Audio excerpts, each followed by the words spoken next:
Uma glândula que cheira muito ruim, uma glândula com cheiro forte. E alguns cães começam a ter um odor mais forte, um odor desagradável e apresentar alguns comportamentos diferentes. Alguns cães, você já deve ter visto, alguns cães arrastando o bumbum no chão, né, andando arrastando o bumbum no chão. Alguns cães lambendo excessivamente a parte traseira do corpo. Isso, além de desagradável para um dono de cão, né, que nota esse comportamento no cão, também pode denotar, pode estar apontando para você que existe algum tipo de problema. Né? Existe basicamente duas glândulas em todos os cães, onde as pessoas desconhecem a função dessas glândulas. Inclusive, existem até profissionais que às vezes dizem que essas glândulas são desnecessárias, que elas não têm uma função. Eu vou explicar para vocês hoje essas duas glândulas que todos os cães têm, qual é a função delas, para que ela serve e como ela pode acabar impactando o seu cão, gerando problemas. Tá? O natural, o normal dessa glândula já é excretar um líquido, um odor muito forte, um odor desagradável, um odor ruim para nós seres humanos, mas de certa forma agradável aos cães, né? E gera um certo senso de identidade entre eles. Tá? Vou explicar um pouquinho para vocês, um pouquinho até mesmo desse comportamento do porquê os cães cheiram os traseiros uns dos outros, né? Como forma de cumprimento, e o que isso tem a ver com essa glândula e o que esse odor forte caracteriza e como ele pode acabar gerando problemas para o seu cão. Se você não souber que seu cão tem essa glândula e para que ela serve, ou mesmo como o seu cuidado diário com o seu cão impacta na saúde dessa glândula, você pode ser uma das pessoas que passa por problemas sérios, né? Inclusive, muitos veterinários indicam direto a cirurgia para retirar essa glândula de alguns cães, tá? Outros dizem, né? Eu vi alguns relatos alguns artigos até dizendo que existem raças predispostas. E eu vejo o principal motivo pelo qual eu decidi fazer essa live, esse vídeo, essa aula, é porque eu vejo muitos profissionais de banho tosa e pet shop afirmando categoricamente que você tem que espremer essa glândula, que você precisa limpar essa glândula. Então eu vou explicar todos os detalhes para vocês, peço que vocês fiquem comigo até o final da live. Coloque aqui embaixo primeiramente seu bom dia, boa tarde ou boa noite, coloque o horário que você gosta de assistir as nossas lives, qual que é o horário que você tem livre, que você para aí assistir as nossas aulas. A gente tem live aqui todos os dias de manhã, por volta das 7, 8 horas da manhã, todos os dias ao vivo. Se você quiser receber o link das nossas lives, né, para você não perder nenhuma e depois você poder assistir no seu tempo, você entra no nosso grupo de WhatsApp, deve ter um link aqui embaixo, ou você pode entrar direto no nosso site dicadoveterinário.com, lá tem um botãozinho cadastro grátis, você se cadastra e você vai entrar no nosso grupo de WhatsApp, nosso canal de WhatsApp para receber os links das nossas lives, tá bom? E claro, se você puder apoiar esse nosso trabalho gratuito aqui, dando seu joinha, seu like, compartilhando com outras pessoas que possam gostar de aprender conteúdo sobre como cuidar do seu cão, você não precisa ser veterinário para cuidar do seu cão. Você só precisa ter um pouco de conhecimento e é isso que eu te proporciono todos os dias para você ser uma pessoa melhor e aprender a cuidar melhor do seu cão. Afinal de contas, prevenção é muito mais barato e muito mais fácil de ser aplicada do que gastar dinheiro com tratamento, com exames, com médicos. E a gente sabe que não tá fácil para ninguém ganhar o seu dinheirinho. Então, cuide bem dele, cuide bem do seu cão que você não vai gastar dinheiro, beleza? Posso contar com o apoio de vocês? Like, joinha e curtida. Eu sempre coloco a cidade de onde vocês estão me assistindo aqui. Perdão. Cidade de onde vocês me assistem e bora lá. Primeiro, existem duas glândulas chamadas glândulas adianais. Elas, pelo próprio nome já disse, elas são duas glândulas que ficam ali ao lado do ânus, uma de cada lado. A função básica dessa glândula é de demarcar território. Sim, o seu cão não demarca território apenas fazendo xixi. Né? É muito comum a gente ver, o cachorro foi lá, fez xixi no poste, o cachorro fez xixi no pneu do carro, na roda do carro, fez xixi nas quinas da casa, sofá, onde ele passa. Sim, a urina é uma das formas de demarcação de território com base em cheiro, mas as fezes também são. As fezes são consideradas como se fosse um muro. Sabe aquele campo, como se fosse o campo minado mesmo? Os cães, eles demarcam na cabeça deles os lugares onde é o limite de espaço que ele tem, que é o território dele. É muito comum, se você mora em chácara, sítio, fazenda, ou mesmo se você vai para um lugar aberto, os animais eles delimitam um espaço que é o local onde é o território dele, que ele vai defender. Então ele marca fezes em vários lugares, como na linha de um muro realmente, com o objetivo de avisar outros animais que passem por ali, opa, aqui tem dono, aqui tem um território, tem um animal que é o responsável por esse espaço, tá? Basicamente isso. Então, As fezes funcionam como esse muro de cheiro para avisar a todos que passaram por ali que ele está ali. Nas fezes ele vai deixar o cheiro dele, que é eliminado por conta dessa glândula adrenal. Então, quando ele libera ele faz as fezes, ele libera, pela contração abdominal que ele tem, pela contração e pelo volume das fezes, ele vai eliminar um pouquinho desse líquido. Cada vez que ele defeca, ele faz um pouco desse líquido. Por isso, muitas vezes, alguns cães, vocês veem que eles fazem fezes várias vezes por dia. E isso é um caráter ancestral. Para quem me acompanha um pouco mais de tempo, eu tenho a minha metodologia própria de restauração da saúde dos cães, de cuidado e adequação, né? Onde eu trago os comportamentos naturais de um cão para dentro da sua casa, do seu apartamento, mesmo em 2025, para que você adapte muitos desses quesitos no seu dia a dia. E é isso que faz o seu cão ficar mais saudável, isso que faz o seu cão muitas vezes curar várias doenças. E a gente tem dentro da minha metodologia, inclusive para quem já fez o nosso curso, os 4 segredos do comportamento canino, fica meu convite. Quem quer conhecer mais sobre o nosso conteúdo, se aprofundar, entender e poder clarear sua mente quando o assunto é cão, quando o assunto é seu próprio cão, convido você a assinar o nosso clube de Cão Veterinário. No nosso clube você vai ter acesso ao nosso curso 4 Pilares do Comportamento Canino, onde você vai entender sobre nível de ancestralidade e nível de dominância. São 2 níveis que você vai ter que aprender para você fazer a denominação do seu cão, e você vai perceber que cães com alto nível de ancestralidade, eles tendem a não ter problemas com glândula adrenal. Cães com alto nível de ancestralidade praticamente não têm problemas na glândula adrenal.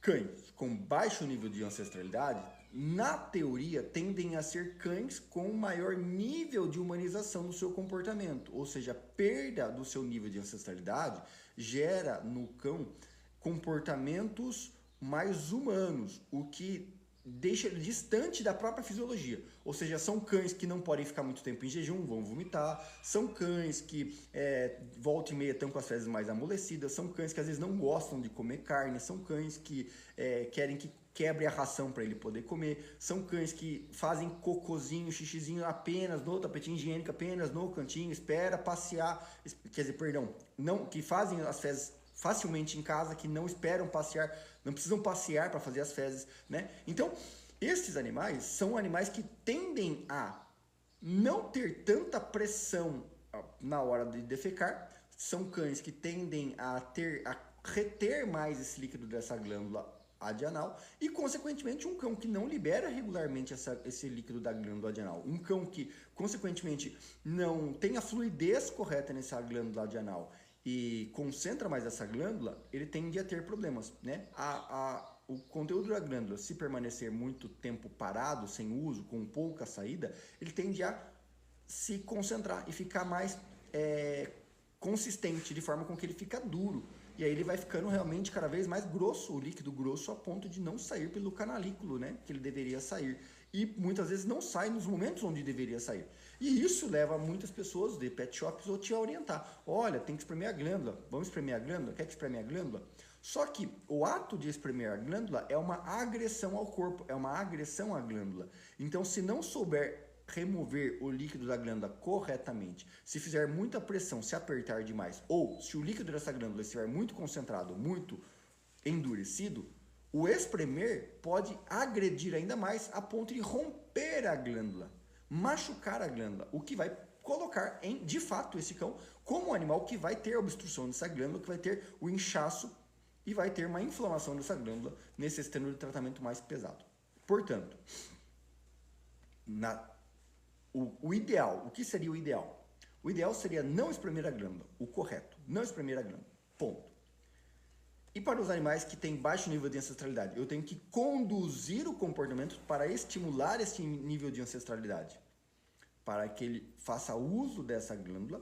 E claro, se a gente está falando de glândula, a gente está falando a glândula ela forma o líquido dela com base no corpo, né? Então aquilo que você deu de componente para esse cão se alimentar é o que ele vai usar para fazer. Então, muitas vezes, desbalanceamento nutricional, excesso de carboidratos, excesso de açúcares, açúcar já é um carboidrato, né? O açúcar se torna um carboidrato. Mas o excesso de petiscos, alimentos muito gordurosos, um desbalanceamento de dieta, predispõe esse cão a ter uma composição dessa glândula mais espessa. Isso por si só já te coloca em risco para que esse animal possa ter essa obstrução. Se o cão tem uma alimentação desbalanceada, come muito petisco, come petisco todo dia, por exemplo, come frutas todos os dias, por exemplo, esse cão já é um cão altamente predisposto a ter uma inflamação na glândula, só pelo conteúdo alimentar. Se esse cão não tem uma rotina de atividade física intensa, ou se ele não tem os períodos de atividade física, né, no sentido musculoesquelético agora, em realmente se movimentar, esse cão que fica mais sedentário, só deitado, quer ficar, só come, deita e tal, é um cão que, juntamente com a alimentação desbalanceada, só come, deita e não faz atividade física, logo ele tem maior predisposição de apresentar essa inflamação na glândula. Se junto a isso esse cão ainda tem baixo nível de ancestralidade, ponto, é o combo perfeito que a gente tem para rotular raças, né? Ah, essa raça sempre vai ter inflamação da glândula, essa raça tem que espremer porque senão vai ter inflamação. Não é verdade. A questão é que nós, muitas vezes, não estamos dispostos na nossa rotina, no nosso dia a dia, a fornecer aquilo que o animal precisa, né? É muito difícil. Eu sei, confesso, né? Você estar disposto a, parte do seu dia, parar e pensar e falar, eu preciso fornecer isso para dar saúde para o meu animal. E é isso que predispõe esse animal a ter essa inflamação na glândula, né? Animais com alto nível de ancestralidade, com alimentação regular, com alto nível de atividade física, exposição a ambientes externos, tem praticamente zero chances de ter uma inflamação da glândula e não precisa de manutenção alguma para você ficar lá apertando, espremendo, tá? Porque o espremer é um trauma que pode predispor, principalmente para as pessoas inexperientes, pode colocar esse animal no ponto-chave para ter a inflamação na glândula. E uma vez que ele teve a inflamação na glândula, são grandes as chances dele voltar a ter. É muito comum. O animal teve inflamação na glândula, foi lá, fez o tratamento com antibiótico, anti-inflamatório. Sim, o tratamento base para esse tipo de problema é utilizando antibióticos anti-inflamatórios. Inclusive, convite para vocês. Quem está gostando até aqui, deixa eu ver, edita aí 2222 para gente saber. A gente está gravando uma sequência de lives aqui também falando sobre medicamentos, remédios para cães. A gente fez várias lives aqui explicando sobre vários tipos de antibióticos que você pode ter na sua casa, que você deve ter na sua casa, explicando como usa, qual dosagem, de que forma usa. Então não deixe de assistir as nossas lives explicando sobre os antibióticos e as formas de utilização deles, porque isso realmente pode ajudar muito você em casos como esse, tá? Então, antibióticos como a cefalexina, como a amoxicilina, são um dos antibióticos base, muitas vezes utilizados para fazer tratamentos de uma inflamação dessa glândula, tá? Importante dizer, a glândula já cheira ruim por natureza, tá? Ela, quando inflamada, ela começa a soltar um líquido ainda mais forte, né? Com uma coloração mais amarronzada, acastanhada, até acinzentada, que pode ser mais espessa, até mais grossa. Isso é um sinal de problema, porque o líquido normal dessa glândula é um líquido mais fluido, mais acinzentado, acastanhado, mas um líquido leve, tá? Fácil de passar pelo canalículo, lembrando que o canalículo é muito pequenininho e são duas glândulas, uma de cada lado ali do ânus, né? E essa glândula, né, quando os cães cheiram um traseiro um do outro, eles meio que estão se identificando e sabendo, né, se reconhecendo, como se fosse uma digital do cheiro para esses animais. E por isso eles têm esse costume de cheirar o traseiro um do outro, pela liberação dessa glândula, e os cães que foram mais humanizados tendem a ter menos esse comportamento, né? Porque eles liberam menos a glândula, logo não é tão atrativo, logo eles vão perdendo esse comportamento, eles estão perdendo ao longo dos anos, por conta da nossa influência, né, no nosso dia a dia para esses cães, tá? Outros anti-inflamatórios muito utilizados, antibióticos geralmente são esses, anti-inflamatórios muitas vezes são utilizados anti-inflamatórios não esteroidais, como o meloxicam, tá? Ou o carproflan, são os anti-inflamatórios muito utilizados para casos como esse, tá? Então a minha dica é, casos onde realmente está muito inflamado e a inflamação é recorrente e as pessoas às vezes não têm tempo para estimular o cão a fazer atividade física, não tem tempo para fazer um balanceamento nutricional adequado, realmente a indicação é de fazer a extração dessa glândula, né?